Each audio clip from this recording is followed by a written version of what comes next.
Bonjour et bienvenue pour cette gazette du rétro gaming numéro 16 avec le retour de Côté Gamers aux manettes et ça fait bien plaisir. Allez, c'est parti pour un paquet de news. L'édition de jeux sur Atari Lynx a repris du poil de la bête ces dernières années et un éditeur français se lance dans l'aventure. Il a la particularité d'éditer ses propres créations.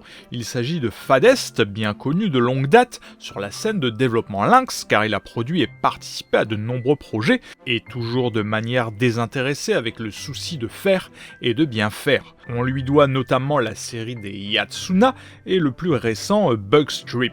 Alors nous tenions à lui donner un coup de pouce amical. En effet, il a décidé de franchir le pas et on lui souhaite une bonne chance pour la suite. Les jeux ainsi que l'édition sont assurément d'une belle qualité. Les premiers titres proposés sont Asteroids Chasers, Red Entry City et proposés à prix plutôt sympa si l'on compare à ce qui se pratique ailleurs sur cette console. Sachez que Fadest ne devrait pas se limiter totalement à la seule Lynx, mais aussi à d'autres machines comme la Game Boy.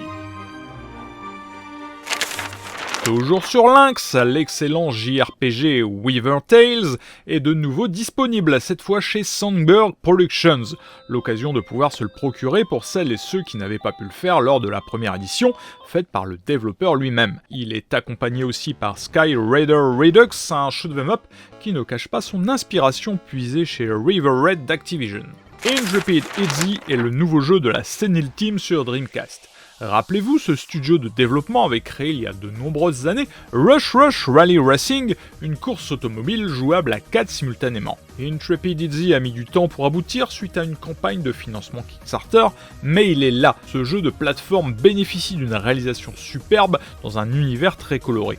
Notez que pour la France, Côté Gamers est partenaire et propose une édition légèrement augmentée, car accompagnée de plusieurs fiches encyclopédiques faisant partie de leur projet démentiel destiné à couvrir à terme tout le jeu vidéo.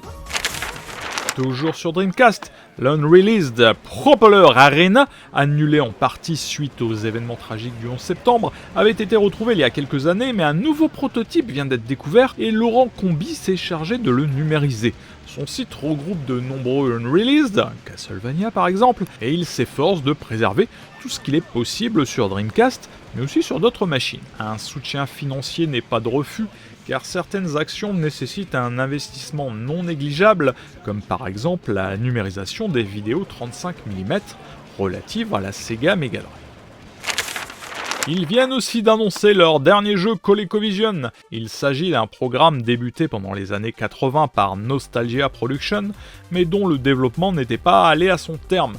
C'est Jean-Philippe Meola, alias Yuki, qui a retrouvé trace du jeu et a contacté les développeurs d'époque. Ensemble a été décidé de lui laisser poursuivre la programmation pour finir de donner vie au jeu. Ainsi, Pengi, puisque tel est son nom, peut enfin voir le jour. Pour information, les membres du club ColecoVision bénéficient d'une réduction sur le prix. Toutes les informations dans le lien dans la description de cette vidéo.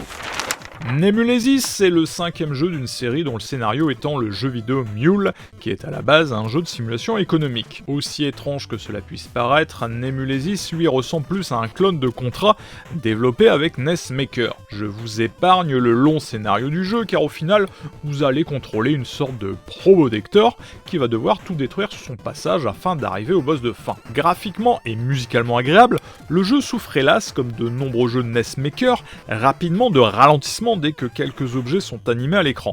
Point négatif ou point positif, à vous de choisir car le combat contre les boss permet de voir arriver les boulettes qui vont tenter de vous détruire. Le jeu complet coûte 3,50$, autant dire pas grand chose, et une démo du jeu est téléchargeable gratuitement. A noter que le jeu est en early access et que les problèmes de ralentissement ou autres pourraient être à terme éliminés.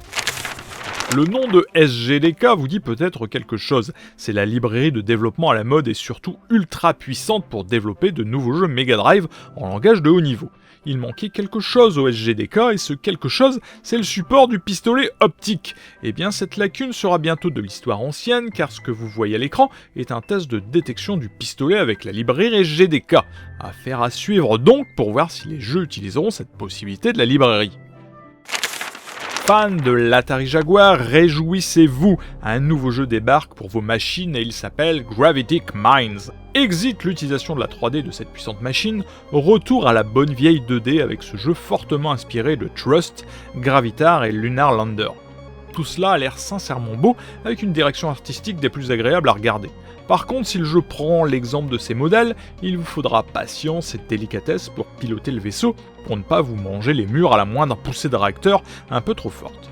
L'aventure Gravitic Mines contiendra 16 mondes, 5 types de décors, 30 missions, 5 boss ainsi qu'un bad guy final.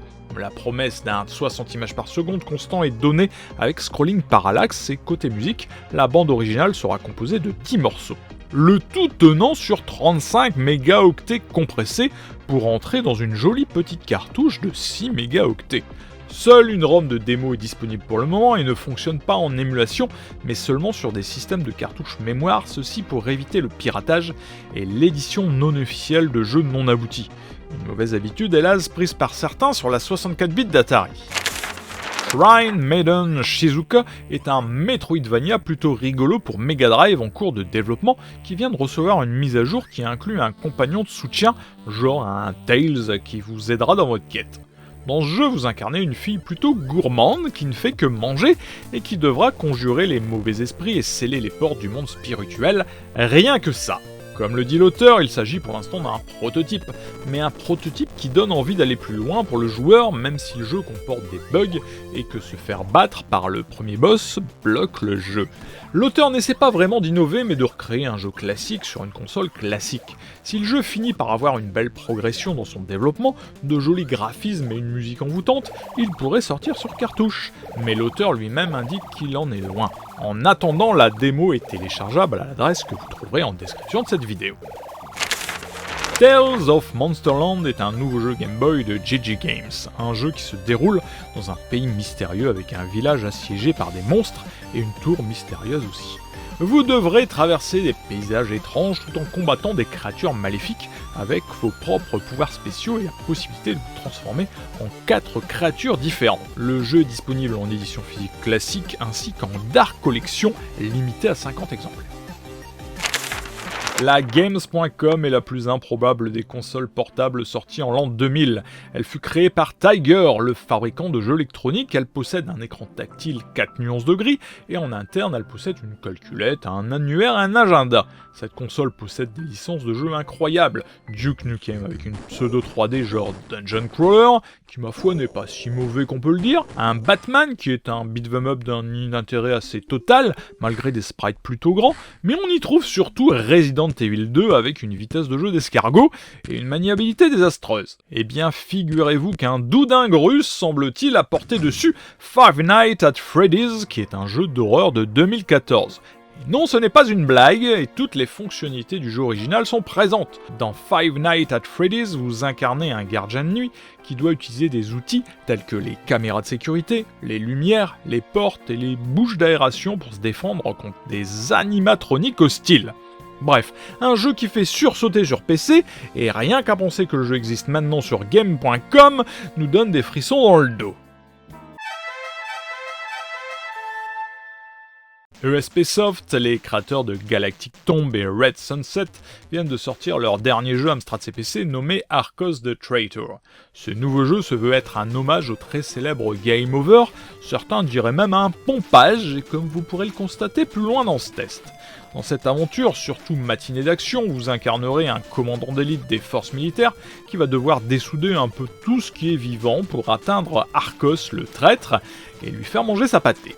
Le jeu est composé de 2 aventures distinctes, sélectionnables à l'écran d'accueil, mais seul un code donné à la fin de la première partie vous permettra de lancer la seconde, comme à la grande époque des jeux dynamiques. Nous ne vous dirons donc pas que le code est le 10218 et qu'il ne fonctionne bizarrement que sur certains émulateurs et pas sur d'autres. Mais nous savons à la Gazette que cela ne posera pas de soucis, car vous êtes des puristes qui joueront sur la machine réelle, bien entendu. Que dire du jeu en lui-même? La première partie, bien que difficile, est relativement jouable, et vous n'aurez pas de trop de votre arme à feu et de vos grenades pour avancer dans le niveau. Attention de ne pas tomber des plateformes, ce qui pourrait s'avérer mortel.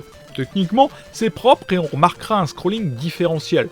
Disons plutôt un scrolling de premier plan avec un fond statique, ce qui est à ma connaissance pas très courant sur Amstrad CPC. La seconde partie est d'une sauvagerie et d'une difficulté sans nom, et c'est là que les personnes connaissant Game Over reconnaîtront sans souci l'hommage rendu à ce jeu, car le niveau est quasi identique à ce dernier.